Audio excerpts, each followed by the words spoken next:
प्रिय बच्चों, आज हम आपको महावीर प्रसाद द्विवेदी के बारे में बताएंगे। इसके पहले का और कक्षा में आपको हम बता चुके हैं। दो एक लेखकों का जीवन परिचय भी आपको समझा चुके हैं। ये आपका चौथे चैप्टर का कुछ बाकी रह गया था जो कि हमें आपको बताना है। महावीर प्रसाद द्विवेदी को हिंदी लेखक का प्रेरणा स्रोत और युग परिवर्तक माना जाता है। इनके पिता का नाम था राम सहाय द्विवेदी। इन्होंने गद्य और पद दोनों साहित्य में रचना की थी। द्विवेदी जी का जन्म उत्तर प्रदेश के रायबरेली जिले में दौलतपुर नामक गांव में 15 मई 1864 में हुआ था। इनकी आर्थिक स्थिति अच्छी नहीं थी। शुरू में इन्होंने आर्थिक तंगी के कारण अपनी शिक्षा जो है घर पे प्राप्त की।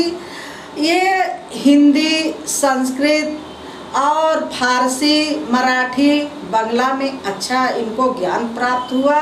इन्होंने अपने बल पे यह ज्ञान प्राप्त किया।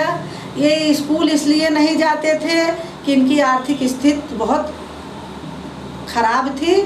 ये रेलवे में नौकरी भी कर लिए थे शुरू में, और एक बार ये अजमेर में भी नौकरी किए, बम्बई में भी नौकरी किए। उसके बाद ये झांसी आ गए। फिर भी इनका मन रेलवे में लगा नहीं।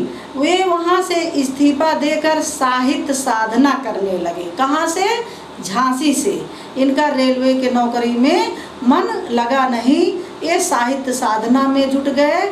साहित्य में योगदान के द्वितीय साहित्य के उत्थान को द्विवेदी युग नाम दिया गया। बेटा, इनकी रचनाएं ये है: सरस्वती पत्रिका, काव्य, मंजूषा, नाट्य शास्त्र इनकी रचनाएं हैं।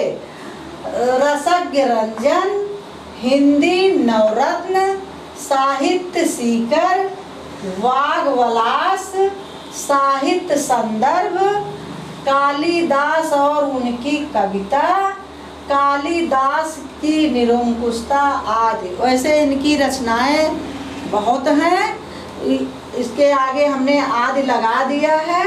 बाकी आपको इतना मुख्य रूप से पढ़ना है, याद कर लेना है इसको। तो आज महावीर प्रसाद द्विवेदी के बाद हम जयशंकर प्रसाद के बारे में जानेंगे।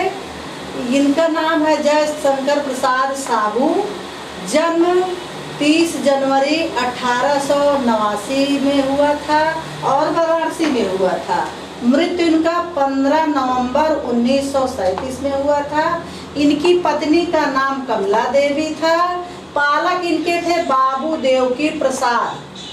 हिंदी कवि, ये हिंदी कवि भी थे, नाटककार भी थे, उपन्यासकार भी थे और निबंधकार भी थे।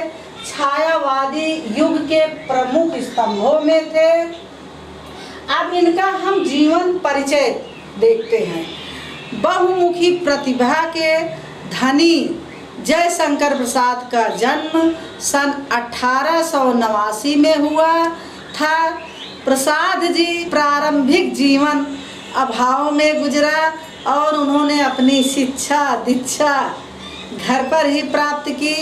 उन्होंने अपने आप से संस्कृत, उर्दू, अंग्रेजी, फारसी आदि भाषाओं का व्यापक ज्ञान प्राप्त किया और क्षेत्र में उन्हें बहुमुखी प्रतिभा धनी माने जाते थे। आधुनिक युग श्रेष्ठ रचना कामायनी इनका प्रसिद्ध महाकाव्य था। इनके महाकाव्य का क्या नाम था बच्चों? कामायनी। याद रखना, इसको भूलना नहीं। और प्रसिद्ध काव्य इनका था करुणालय, झरना, आंसू। इसमें देखो अंकित है रचनाएं। प्रेम पथिक, लहर, महाराणा प्रताप, तितली, ईरावती इनके ये उपन्यास थे। इसमें रचनाओं में बेटा सब एक ही में है, लेकिन ये इनके उपन्यास थे। क्या क्या उपन्यास थे? प्रेम पथिक, लहर, महाराणा प्रताप, तितली, ईरावती आदि इनके उपन्यास थे। आकाशदीप, आंधी, छाया, इंद्रजाल इनकी कहानी थी। रचनाओं में तो एक ही में है सब, देखो इसमें भी आकाशदीप है, आंधी है, छाया है, इंद्रजाल है, लेकिन एक कहानी का नाम है। कृतियों में, रचनाओं में सब इकट्ठा हो जाते हैं, लेकिन इसमें कोई महाकाव्य है, कोई काव्य है और कोई नाटक है। कहानियों की रचना की थी, निबंध भी प्रस्तुत किए थे। इस प्रकार कविता, नाटक, कहानी, उपन्यास, निबंध सभी साहित्यिक विधाएं ये किए थे। जयशंकर प्रसाद जी ने कुशल लेखनी का प्रयोग किया। उन्हें उनकी इन्हीं रचनाओं के कारण महान मानवतावादी माना जाता है। प्रसाद जी का मृत्यु नवंबर सन 1937 में हुआ था। ये रहा जयशंकर प्रसाद की जीवनी। अब हम बेटा दूसरे का देखते हैं। प्रिय बच्चों, जयशंकर प्रसाद के बाद हम जानेंगे मुंशी प्रेमचंद जी के बारे में, इनका जीवन परिचय। मुंशी प्रेमचंद जी का उपनाम था धनपत राय। इनका जन्म जो है 31 जुलाई 1880 में वाराणसी में हुआ था, लमही नामक गांव में हुआ था। और इनका मृत्यु जो है 8 अक्टूबर 1936 को वाराणसी में हुआ था। ये जो है इनकी रचनाएं जो हैं, इनकी रचनाओं के बारे में एक दोहा प्रचलित है। बेटा अगर यही दोहा आप लोग याद कर लेंगे तो आपका इतने से भी काम चल सकता है। जैसे है, प्रेमाश्रम गोदान गबन रंग भूमि लिख डाले। फिर से दोहराओ, प्रेमाश्रम गोदान गबन रंग भूमि लिख डाले, सेवा सदन प्रेम की बेदी नाटक लिखे निराले। आपका इतने में ही काम चल सकता है अगर आप ये दोहा ही याद कर लेंगे। डीएलएड बीटीसी में बहुत ज़्यादा लिखने के लिए आपको मौका ही नहीं मिलता है, लेकिन ये है कि हमको उनके बारे में तो जानना तो है। जब हम उनके बारे में सब कुछ जानते रहेंगे, उनका जन्म, उनकी मृत्यु, उनके गांव का नाम, वो किस गांव में पैदा हुए थे, उनका बचपन का नाम क्या था, बचपन का क्या नाम था बच्चों, धनपत राय नाम था। और उसके अलावा भी उनके कहानी, नाटक, उपन्यास इसमें सब है। बड़े घर की बेटी, नमक का दरोगा, वरदान, शतरंज के खिलाड़ी, ईदगाह, निर्मला, मानसरोवर, ये जो है इनकी 8 भागों में प्रकाशित है। मानसरोवर इनकी जो है कहानी 8 भागों में प्रकाशित है। कर्मभूमि, पंच परमेश्वर, फिर से बताए बेटा, याद रखना। निर्मला, मानसरोवर इनकी ये फेमस रचना है, ये 8 भागों में प्रकाशित है। कर्मभूमि, पंच परमेश्वर, बड़े घर की बेटी, नमक का दरोगा, वरदान, शतरंज के खिलाड़ी, ईदगाह। एक बार हम फिर से आपका दोहरा दे रहे हैं। देखो, मुंशी प्रेमचंद जी का जन्म जो है 31 जुलाई 1880 में हुआ था। इनका बचपन का नाम धनपत राय था और ये वाराणसी में लमही नामक गांव में पैदा हुए थे। इनकी मृत्यु जो है 8 अक्टूबर 1936 को हुआ था, वाराणसी में हुआ था। और इनके रचनाओं के बारे में एक दोहा प्रचलित है, इसको जरूर आप लोग याद कर लेना। प्रेमाश्रम गोदान गबन, क्या है बेटा, प्रेमाश्रम गोदान गबन रंग भूमि लिख डाले, सेवा सदन प्रेम की बेदी नाटक लिखे निराले। निर्मला, इसके अलावा भी है निर्मला, मानसरोवर, कर्मभूमि, पंच परमेश्वर, बड़े घर की बेटी, नमक का दरोगा, वरदान, शतरंज के खिलाड़ी, ईदगाह। ये आपका संक्षिप्त में पूरा जीवन परिचय रहा। इसको ध्यान से पढ़ लेना। ये बहुत ही सरल है, बहुत ही कम में है। मुंशी प्रेमचंद श्रीवास्तव के बारे में जानने के बाद आज हम फिर जानेंगे आचार्य रामचंद्र शुक्ल का जीवन परिचय। बेटा, आचार्य रामचंद्र शुक्ल का जन्म बस्ती जिले के आगोना नामक गांव में हुआ था और सन 1884 में हुआ था।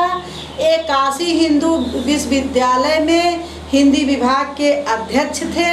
सर्वश्रेष्ठ समीक्षक और हिंदी साहित्य के इतिहास लेखक रूप में शुक्ल जी को प्रसिद्धि प्राप्त हुई थी। ध्यान से सुनना बेटा, अभी फिर हम आपको बोर्ड पे समझाएंगे। थी शुक्ल जी मनोविज्ञान के विषय में भी सर्वश्रेष्ठ निबंधों की रचना की है। तर्क वितर्क, भाव विचार, मनोविज्ञान, साहित्य शास्त्र का संतुलन इनके निबंधों में है। शुक्ल जी की भाषा सांकेतिक और प्रशिकृत थी। और अब बेटा आप इधर ध्यान दीजिएगा, इतना ही चीज़ें आपको याद रखना है। कितना?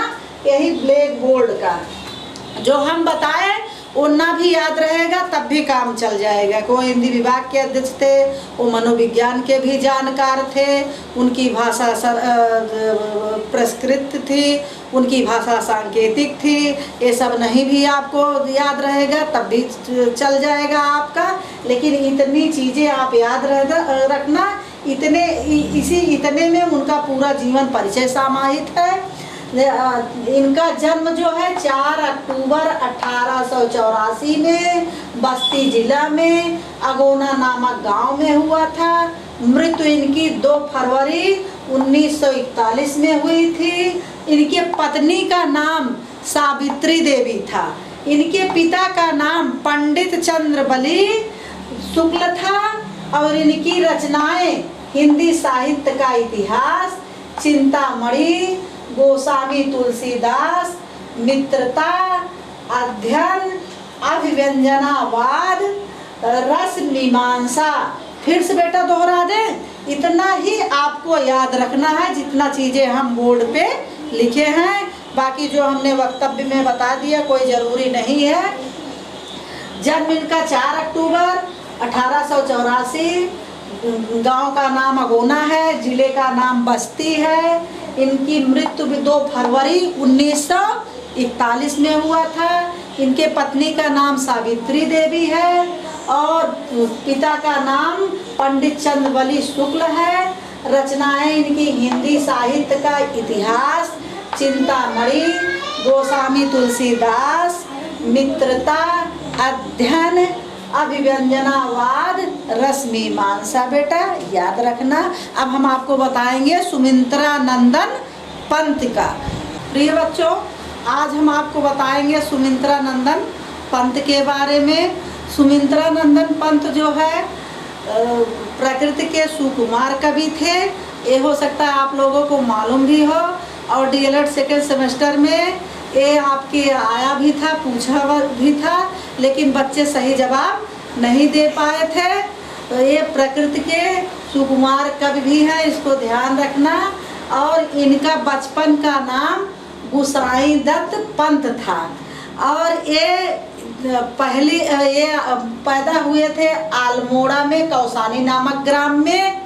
ये अपने भाई के साथ जो है स्नातक की परीक्षा देने इलाहाबाद, परीक्षा नहीं, पढ़ने इलाहाबाद चले गए थे। और प्राइमरी की शिक्षा इनकी अल्मोड़ा में हुई थी। उसके बाद माध्यमिक की बनारस में हुई थी। उसके बाद भाई के साथ गए थे इलाहाबाद स्नातक की पढ़ाई करने के लिए। और इनका जन्म जो है 20 मई 1900 कौसानी नामक ग्राम में अल्मोड़ा में हुआ था। और इनकी माता का नाम सरस्वती है। इनके पैदा होने के कुछ देर बाद ही इनकी माता का देहांत हो गया था, 6 घंटे के बाद। और इनके पिता का नाम गंगादत्त पंत था। और इनकी रचनाएं बीड़ा, ग्रंथि पल्लव, गुंजन, युगांत, युगबाड़ी, ग्राम्य, उत्तरा, लोकायतन, पुरुषोत्तम राम, चिदंबरा आदि। बेटा पहले अल्मोड़ा जो है उत्तर प्रदेश में था, अब यह उत्तरांचल में आता है। इसको याद रखना। ये अब यही कहा गया है पहले कि ये उत्तर प्रदेश अल्मोड़ा जिले में हुए थे, लेकिन अब अल्मोड़ा जो है उत्तरांचल में आने लगा है। ये आपका इनका जीवन परिचय रहा। जय हिंद, जय भारत।